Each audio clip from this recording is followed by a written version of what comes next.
Lors d'une exploration en mai 2023, les informations venaient brouiller. J'étais trop collée à la terre, trop connectée au personnage. Et en posant l'intention de m'expanser, de m'alléger, de prendre de la distance par rapport au personnage, de me connecter aux parties de moi-même qui étaient les plus fusionnées avec l'esprit, la connexion s'est rétablie correctement. Et donc, j'ai choisi de visiter la cause de ce brouillage. J'ai découvert la présence d'une antenne, d'une tour de contrôle qui ressemblait, en tout cas en imagerie, au dessin de Tesla, les antennes de Tesla. Et c'est cette tour de contrôle qui permet le téléchargement des programmes, téléchargement intensif la nuit, d'où l'importance ou l'efficacité d'observer les scénarios des rêves pour pouvoir non consentir à ces programmes, à ces scénarios au réveil. Et bientôt, bien sûr aussi téléchargement le jour avec une amplification de ce phénomène lorsque nous cédons du terrain en pilotage automatique car on s'identifie au personnage, ce qui augmente la quantité d'émotions et la croyance, le fait de commencer à croire au programme, au scénario. Le téléchargement à travers ces tours de contrôle renforce et réactive les programmes existants et peuvent amener de nouveaux programmes. Quand nous sommes neutres, désidentifiés, connectés à nous-mêmes, à notre esprit, cette fréquence n'est pas reconnue par la tour de contrôle qui, du coup, se désactive et inactive. Donc l'antenne espion s'arrête. À l'origine, cette tour de contrôle que vous avez reconnue comme étant la glande pinéale était un centre déjà de téléchargement de programmes, mais qui était choisi par nous-mêmes, par notre esprit, et programmes qui étaient dosés en conscience par rapport à ce que nous souhaitions expérimenter, la partie que nous souhaitions jouer. Ces programmes étaient envoyés à ce moment-là déjà au moins à 2 fragments ou à un fragment et un personnage non joueur. L'expérience dans cette simulation et dans la simulation originelle, polarisant chaque programme. Donc chaque programme choisi créait un programme opposé ou complémentaire, donc dans un autre avatar ou dans un Sims au miroir inversé, afin de pouvoir jouer avec un autre intervenant, pouvoir avoir une relation, pour pouvoir vivre l'expérience. Au fil des expérimentations, et on reviendra dans un autre podcast sur cette thématique, les gardiens du jeu ont détourné la fonction première de la glande pinéale à leur service. Et cette glande pinéale détournée a été installée dans tous les avatars en mode automatique, et ce depuis plusieurs cycles dans cette matrice au moins. Donc c'est comme un mode par défaut.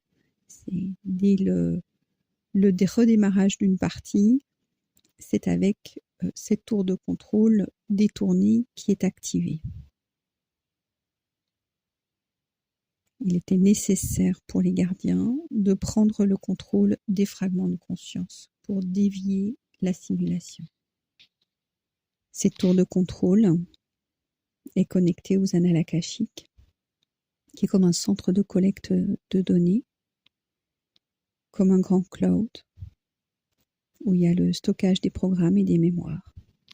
Ces programmes sont donc téléchargés et envoyés sans le consentement conscient et éclairé des fragments de conscience, toujours des consentements détournés. Quand un fragment de conscience développe autonomie, puissance, lucidité, conscience, souveraineté, il est d'autant plus bombardé de programmes pour le limiter le plus vite possible, pour le bloquer le plus vite possible, pour empêcher sa reconnexion. Cette antenne se trouve dans notre cerveau et en même temps donc dans les annales akashiques, dans les deux endroits en même temps. Et comme nous ne sommes pas vraiment là, et que nous sommes dans une bulle de réalité dans laquelle est projeté ce que nous percevons comme une réalité à travers nos sens, à travers les grilles de lecture du cerveau. Nous ne sommes pas réellement dans un lieu, mais nous en avons vraiment l'illusion. Donc, cette antenne est dans les annales akashiques, cet immense disque dur. Le fait que nous voyons la représentation du symbole de la glande pinéale dans de nombreux lieux qui ont servi à la manipulation des foules est la manifestation du pouvoir pris sur les fragments de conscience par les gardiens et leurs acolytes. Dans le principe où tout est montré, ces symboles de pommes de pin, entre autres, dans des enceintes qui sont sous contrôle, démontrent leur pouvoir, le pouvoir de certains êtres à influencer les mouvements de foule comme un troupeau de marionnettes. C'est un symbole de pouvoir, de contrôle, de mise sous emprise.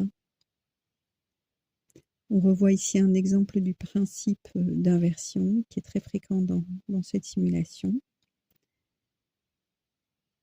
qui agit donc dans cet exemple de la glande pinéale inversée, car le croyant est invité à décalcifier, ouvrir, charger, renforcer cette glande pinéale, et en posant cette intention, de nouveau par un consentement détourné, il donne ce consentement pour l'utilisation de la glande pinéale par les gardiens de la tour de contrôle, ou par les gardiens de la simulation. Et de ce fait, il accepte les programmes qui sont téléchargés, qui transitent. Comme nous sommes en fin de cycle matriciel, les fragments de conscience par l'augmentation du flux de la vie se rappellent de même de plus en plus et activent des antennes qui les reconnectent à leur capacité. Et les gardiens, pour continuer à maintenir leur contrôle et envoyer des programmes limitants, ont dû mettre en place des stratégies bloquantes.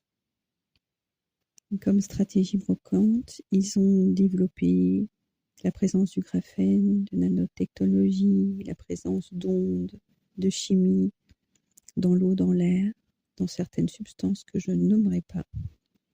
Et tous ces éléments viennent, dont essentiellement le graphène, viennent renforcer la puissance de la tour de contrôle.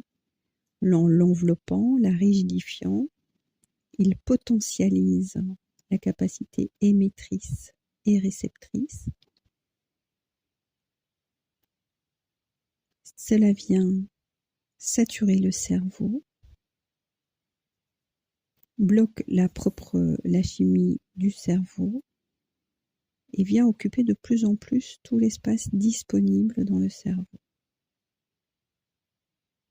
Ce graphène et toute la nanotechnologie, chimie, etc. se rassemblent, se condensent dans le cerveau pour créer une multitude de petites antennes espions, donc qui auront la même fonction, qui viennent renforcer ces tours de contrôle. Donc ce graphène limite le nombre d'espaces possibles vierges ou les cellules saines dans le cerveau pour que les fragments de conscience lucide aient de plus en plus de difficultés à fabriquer les nouvelles antennes saines. Donc, les fragments de conscience lucide ont fabriqué, donc, comme on l'a évoqué, par la force d'intention, de nouvelles antennes connectées à l'esprit. et à eux-mêmes qui sont hors de la simulation. Ces antennes s'installent dans les zones vierges de pollution du cerveau.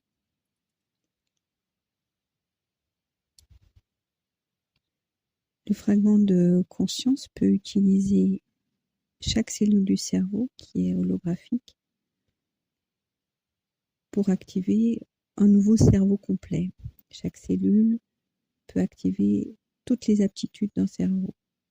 Ces antennes saines permettent de nous reconnecter, de nous connecter à nous-mêmes hors simulation et ainsi qu'à nos autres fragments de conscience qui sont issus de la même conscience, du même esprit, dans les différentes lignes temporelles et les différents niveaux du jeu.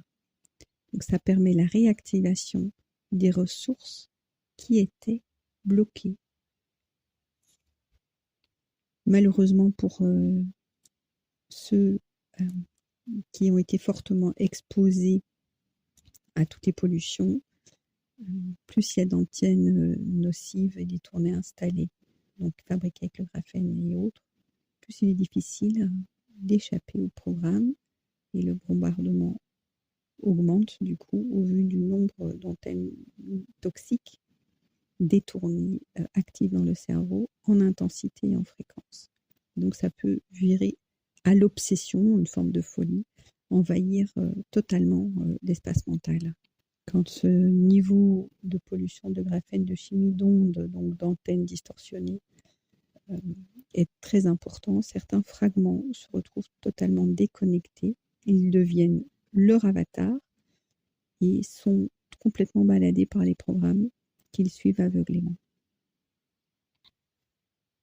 L'intention de connexion directe à soi-même, à l'esprit, sans parasitage, suffit au fragment de conscience pour activer des nouvelles antennes saines dans les zones de son cerveau.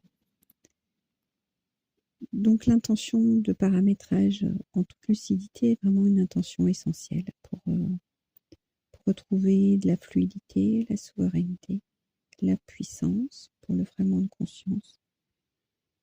Ça permet de transcender les différentes stratégies limitantes qui se mettent en place au fur et à mesure de la récupération de notre pouvoir, la reconnexion à notre nature.